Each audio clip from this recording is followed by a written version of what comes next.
Hello बच्चों, मैं वीरेंद्र देवांगन आपका अपना क्लास केमिस्ट्री क्लास में बहुत बहुत स्वागत करता हूं।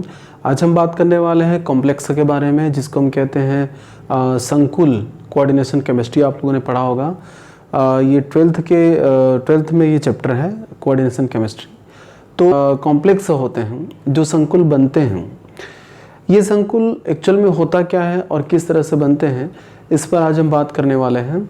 कि जैसे जो संक्रमण तत्व होते हैं, डी ब्लॉक के एलिमेंट्स होते हैं, जिसको हम कहते हैं ट्रांजिशन एलिमेंट्स कहते हैं। कॉपर, आयरन, निकेल, जिंक, ऐसे बहुत सारे जो एलिमेंट्स होते हैं, ये सारे जो एलिमेंट्स हैं, इसमें से मैक्सिमम जो एलिमेंट्स हैं ये कोऑर्डिनेशन कंपाउंड का फॉर्मेशन करते हैं। तो कोऑर्डिनेशन कंपाउंड का फॉर्मेशन क्यों करते हैं, यानी उपसहसंयोजी यौगिक बनाते हैं, यानी संकुल बनाते हैं। तो ऐसा नेचर इनमें क्यों पाया जाता है? तो ऐसा नेचर इसलिए पाया जाता है क्योंकि इनका जो डी ऑर्बिटल होता है, n-1 डी ऑर्बिटल, ये जो डी ऑर्बिटल होते हैं ये ज़्यादातर ब्लैंक फॉर्म में होते हैं। इसमें रिक्त ऑर्बिटल प्रेजेंस होते हैं और इन्हीं रिक्त ऑर्बिटल्स में जो भी लिगेंड्स होते हैं उनके लोन पेयर ऑफ इलेक्ट्रॉन्स को ये एक्सेप्ट करता है, इसीलिए संकुल या कॉम्प्लेक्स बनते हैं। ठीक है, तो डी ब्लॉक के जो एलिमेंट्स होते हैं, जैसे मैंने कहा कॉपर, आयरन, निकिल हो सकते, जैसे मैंने कहा कि कॉपर, आयरन, निकिल, इस तरह के जो एलिमेंट्स होते हैं, ये जो डी ब्लॉक के एलिमेंट्स हैं ये कॉम्प्लेक्स का फॉर्मेशन करते हैं। तो देखते हैं कि किस तरह से कॉम्प्लेक्स बनते हैं, उसका फॉर्मेशन कैसे होता है, लिगेंड क्या होते हैं, प्राइमरी और सेकेंडरी वैलेंसीज क्या होती हैं, इन सारी चीज़ों पे आज हम डिस्कस करने वाले हैं। तो लेट्स गो। हम बात कर रहे हैं संकुल यानी कि कॉम्प्लेक्स के बारे में। और सबसे पहले मैंने एक डायग्रामेटिक इसको लिखा हुआ है, आप लोग आसानी से इसको नोट्स बना सकते हैं, नोट कर सकते हैं। मैंने इसलिए ऐसा लिखा हुआ है ताकि आप लोग को लिखने में कोई किसी प्रकार की कोई परेशानी ना हो। ठीक है, यहाँ पे सबसे पहले मैंने एक कॉम्प्लेक्स का फॉर्मूला लिखा हुआ है जिसका नाम है हेक्साएमिन आयरन, हेक्साएमिन आयरन सेकेंड आयन। ठीक है, ये जो नोमेनक्लेचर है इसका, इस संकुल, इस कॉम्प्लेक्स का, उस नोमेनक्लेचर के बारे में मैं आप लोग को अलग से वीडियो में बताऊंगा, क्योंकि वो IUPAC सिस्टम पे आधारित होते हैं कि किस कॉम्प्लेक्स का नोमेनक्लेचर क्या होना चाहिए, कैसे होना चाहिए। ठीक है, अभी हम लोग मेन संकुल पे डिस्कस करने वाले हैं कि एक्चुअल में कॉम्प्लेक्स बनता कैसे है, कॉम्प्लेक्स में क्या क्या चीज़ें होती हैं और किन चीज़ों से मिल करके कॉम्प्लेक्स का फॉर्मेशन होता है। ठीक है, यहाँ पे सबसे पहले जैसे मैंने बताया कि hexamine iron second ion, FeNH3 whole 6। ठीक है, और ये बड़े ब्रैकेट से हमने इसको घेरा हुआ है और इसके बाद यहाँ पे मैंने 2 पॉजिटिव लिखा हुआ है। ठीक है, तो यहाँ पे आयरन क्या है, NH3 क्या है, ये जो 6 हमने लिखा है ये क्या है, ये ब्रैकेट क्या है, ये 2 पॉजिटिव मैंने लिखा है वो क्या है। तो ये सारी चीज़ें यहाँ पे आज क्लियर हो जाएगी। तो यहाँ पे जो बड़ा वाला जो ब्रैकेट मैंने बनाए हुए हैं, ये ब्रैकेट किसको बताएगा, तो कोऑर्डिनेशन स्फीयर को बताएगा, यानी कि उपसहसंयोजन क्षेत्र को बताएगा। ठीक है, इसके अंदर में हम जाएंगे तो हमें क्या मिलेगा, ये आयरन मिलता है। आयरन कोबाल्ट भी हो सकते हैं, निकल भी हो सकता है, कॉपर भी हो सकते हैं। तो ये जो डी ब्लॉक के एलिमेंट्स हैं जिसको हम कहते हैं संक्रमण तत्व, ये संक्रमण तत्व सेंट्रल मेटल आयन कहलाते हैं। सेंट्रल मेटल आयन क्यों कहलाते हैं, क्योंकि ये जो होते हैं धातु, ये सेंटर पे प्रेजेंस होते हैं, बीच में प्रेजेंस होते हैं, इसलिए हम क्या कहते हैं सेंट्रल मेटल।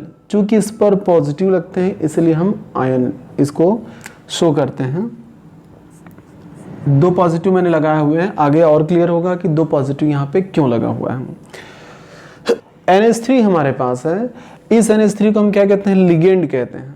अब लिगेंड क्या होता है, तो लिगेंड जो होते हैं वो lone pair of electron donate करते हैं, किसको, केंद्रीय धातु आयन को। ठीक है, तो केंद्रीय धातु आयन को lone pair of electron donate करते हैं कौन, लिगेंड। अब ये जो लिगेंड जैसे होते हैं, यहाँ पे मैं थोड़ा सा इंट्रोड्यूस करा दूँ, जैसे मैंने बनाया हुआ है NH3। ठीक है, जो मैंने यहाँ पे NH3 लिखा हुआ है ये एक लिगेंड है, इसलिए लिगेंड है क्योंकि lone pair of electron donate करेगा किसको, केंद्रीय धातु आयन को।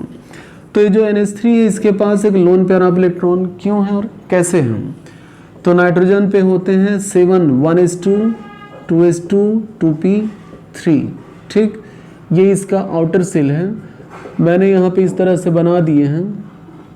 2 इलेक्ट्रॉन है यहाँ पे, 1 और 2 इलेक्ट्रॉन हैं। ये जो ये 3 इलेक्ट्रॉन यहाँ पे हैं। ये जो हाइड्रोजन है ये इन तीनों से अटैच हो जाएंगे, अनपेयर्ड इलेक्ट्रॉन से बनेगा क्या, NH3। लेकिन ये जो हमारे पास लोन पेयर ऑफ इलेक्ट्रॉन जिसकी मैं बात कर रहा हूँ, ये वही पेयर इलेक्ट्रॉन है जो कि बॉन्ड फॉर्मेशन में पार्टिसिपेट नहीं किया है, यानी हमेशा ये जोड़े फॉर्म में रहता है, इसलिए हम इसको कहते हैं लोन पेयर ऑफ इलेक्ट्रॉन। और ये जो लोन पेयर ऑफ इलेक्ट्रॉन है ये डोनेट होगा किसको, तो इस सेंट्रल मेटल आयन को डोनेट होता है, ठीक है। ये जो लिगेंड है ये अपना लोन पेयर ऑफ इलेक्ट्रॉन किसको डोनेट करेगा, आयरन को डोनेट करता है, ठीक है। तो इसलिए हम इसको क्या कहते हैं, लिगेंड। लिगेंड मतलब lone pair of electron donate करने वाला, लिगेंड मतलब सेंट्रल मेटल आयन के साथ में जो सेकेंडरी वैलेंसी के साथ जुड़ता है, सेकेंडरी वैलेंसी के साथ अटैच होता है, तब उसको हम कहते हैं लिगेंड। अब इस ब्रैकेट के बाहर आएंगे तो हमें क्या मिलेगा, यहाँ पे जैसे मैंने 6 लिखा हुआ है, ये जो 6 मैंने लिखा हुआ है इसको हम कहते हैं कोऑर्डिनेशन नंबर, यानी कि ये सेकेंडरी वैलेंसी कहलाता है, ठीक है, सेकेंडरी वैलेंसी। तो ये कोऑर्डिनेशन नंबर मैंने 6 लिखा हुआ है, यानी कि 6 जो अमोनिया हैं, ये अमोनिया चारों तरफ से घेर के रखा हुआ है किसको, आयरन को, ठीक है। तो इसलिए इसको हम कहते हैं कोऑर्डिनेशन नंबर। तो इसका इस कॉम्प्लेक्स में कोऑर्डिनेशन नंबर कितना है, आयरन का कोऑर्डिनेशन नंबर, तो कोऑर्डिनेशन नंबर 6 है, यानी कि उप सहसंयोजन संख्या इसकी 6 है, यानी कि 1 2 3 4 5 6 लिगेंड इसको चारों तरफ से घेर के रखा हुआ है, क्लियर है। इसके बाद ये तो हो गया कोऑर्डिनेशन नंबर। यदि इस ब्रैकेट से बाहर निकलते हैं तो हमें क्या मिलता है, 2 पॉजिटिव। ये जो 2 पॉजिटिव मैंने लिखा हुआ है इसको हम कहते हैं प्राइमरी वैलेंसी, ठीक है। ये 2 पॉजिटिव क्यों मैंने लिखा हुआ है, क्योंकि यहाँ पे जो आयरन हमारे पास है 26 इसका एटॉमिक नंबर होता है। इलेक्ट्रॉनिक कॉन्फ़िगरेशन हम इस तरह से लिखते हैं 1s2 2s2 2p6 3s2 3p6 3d6 4s2, ठीक है। 4p यहाँ पे क्या है, 0 है। अब यहाँ पे क्या होगा, तो 3d जो होगा इसमें 6 इलेक्ट्रॉन प्रेजेंस है, 4 इसमें 2 इलेक्ट्रॉन प्रेजेंस है। हमें यहाँ पे इलेक्ट्रॉन रखना है, आयरन पे इलेक्ट्रॉन रखना है किसका, अमोनिया का। तो एक अमोनिया 2 इलेक्ट्रॉन देगा, तो 6 अमोनिया कितने इलेक्ट्रॉन देंगे, टोटल 12। हमें पता है कि एक ऑर्बिटल यानी एक डिब्बे में 2 इलेक्ट्रॉन आते हैं। यहाँ पे 12 इलेक्ट्रॉन के लिए, 12 इलेक्ट्रॉन के लिए हमें कितने बॉक्स की आवश्यकता पड़ेगी, 1 2 3 4 5 6, ठीक है। एक्चुअली अभी करंट टाइम पे हमारे पास अवेलेबल नहीं है, तो यहाँ पे क्या होगा, यहाँ से 2 इलेक्ट्रॉन बाहर निकलेंगे, ये पूरी तरह से ब्लैंक हो जाएगा, ठीक। अब इसके बाद ये जो अमोनिया है जो लिगेंड है इसका भी एक पावर होता है, शक्ति होती है। उस पावर के कारण से ये क्या करेगा, इन इलेक्ट्रॉनों को इधर ट्रांसफर करेगा, तो ये इलेक्ट्रॉन यहाँ पे आएगा, ये इलेक्ट्रॉन यहाँ पे आएगा, ये पूरी तरह से ब्लैंक हो जाएगा, ये भी ब्लैंक हो जाएगा, ये ऑलरेडी ब्लैंक हो चुका है। चूंकि यहाँ से 2 निकला बाहर, इसलिए मैंने यहाँ पे क्या लगा रखे हैं, 2 पॉजिटिव आयरन पे, ठीक।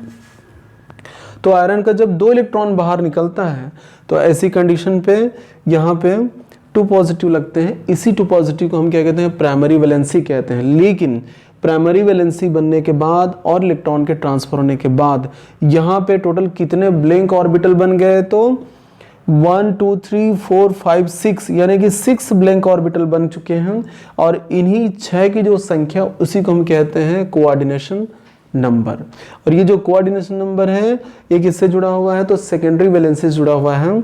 यानी कि ये जो है डिब्बे इसको हम कहते हैं सेकेंडरी वैलेंसी, द्वितीयक संयोजकता। और जो इलेक्ट्रॉन के निकलने से बनेगा उसको हम कहते हैं प्राइमरी वैलेंसी, प्राथमिक संयोजकता।